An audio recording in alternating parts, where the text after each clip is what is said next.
11. අපි යනවා ඊළඟ ගානට. උදාහරණ දෙවෙනි ගාන දෙන්න හම්බෙන්නේ x වර්ගය ධන 6x ධන 7 සමානයි බිඳුව. මෙම වර්ග සමීකරණය වර්ග පූර්ණය විසඳන්න. මූල දෙකට අදාළ අගය දෙනවා 1.41. අය බලමු කොහොමද සමීකරණය විසඳන්නේ කියලා.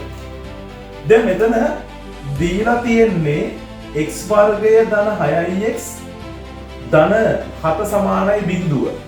මෙන්න සමීකරණය.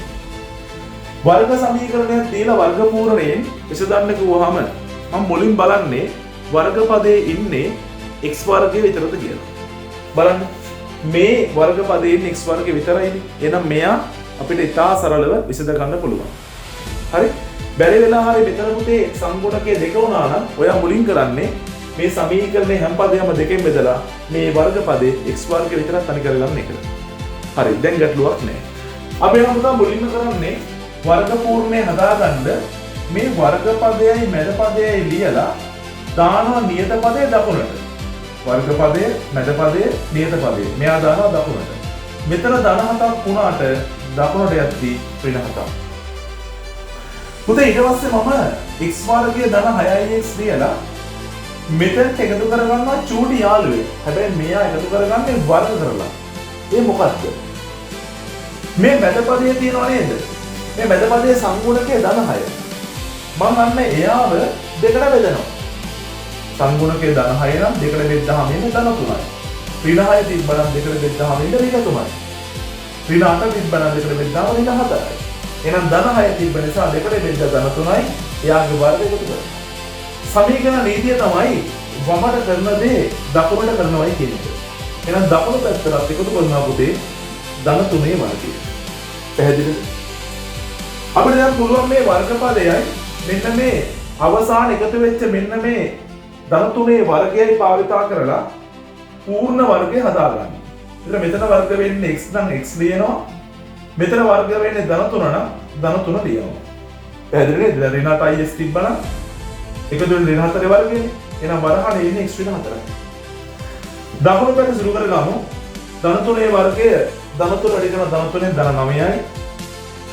දැන් x ධන 3ේ වර්ගය සමානයි ඍණ 7යි ධන 9යි පුතේ ලකුණු අසමාන හින්දා අඩු වෙනවා. 9න් 7ක් කියා 2යි. උප සංඛ්‍යාව ලකුණු දාන්න. ඊට පස්සේ අපි කරන්නේ මේ වම් පැත්තේ වර්ගය අයින් කරන එක. දකුණු පැත්ත සංඛ්‍යාවක් වුණාට පස්සේ වම් පැත්තේ වර්ගය අයින් කරනවා. එතකොට පුතේ දකුණු පැත්ත වර්ග මූල වෙනවා. හැබැයි ලකුණු දෙක මොකද්ද? ධන හෝ ඍණ. ධන හෝ ඍණ. ධන හෝ ඍණ. එතකොට පුතේ දැන් මේ වෙද්දී අපි වම් පැත්තේ වර්ගය අයින් කරලා දකුණු පැත්ත වර්ග මූල කළා. හැබැයි තාම x තනි වෙලා නැහැ නේද? එහෙනම් මම ඊළඟ අවස්ථාවේ කරන්නේ මේ x අකුර ලියලා ධන 3ක් දාන දකුණු පැත්ත. පුතේ මොකක්ද දෙන්නේ? ඍණ 3. තිබ්බ සෙට් එක පස්සට යනවා. ධන හෝ ඍණ මූල දෙකයි. මූල දෙකයි. පැහැදිලිද?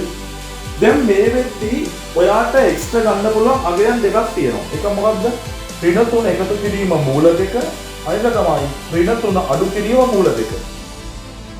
එක්ස්ට්‍රා එකක් කියනවා එකතු වෙලා අනිත් එක එන්නේ අඩු වෙලා. අපි ලියමු පැත්තට ගමු මුතේ උත්තර ටික.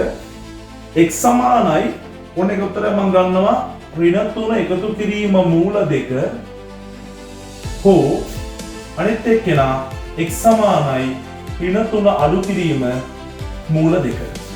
මූල දෙක. මේ බලන්න පුතේ. x සමානයි ඍණ 3ට එකතු වෙනවා මූල දෙකේ අගය අපිට ගානේ දුන්නා 1.41යි.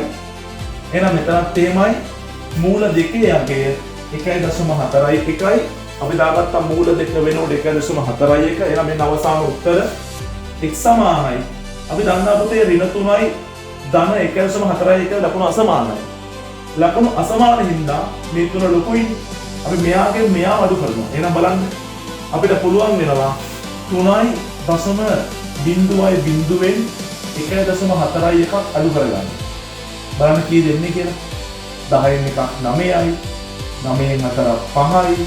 මෙතන 2 1යි. කී දෙන්නේ? 1.5යි 9යි. ඇයි මම ඍණ දාන්නේ ලොකු සංඛ්‍යාවක දක්න ඍණ හින්දා. ඒ වගේම ළමයි මෙතන බලන්න ලකුණු සමාන හින්දා එකතු කරන්න පුළුවන් අපිට. එහෙනම් 3.0ට එකතු වෙනවා 1.41. එහෙනම් අපේ උත්තරේ 4.41. එතනදී පුතේ ඍණව සංඛ්‍යා දෙකක් එකතු වුණේ. එහෙනම් ලකුණු සමානයි. අපි තිබ්බ ලකුණු දාන උත්තරේට. එහෙනම් මේ බලන්න අපිට x දෙන උත්තර දෙකක්.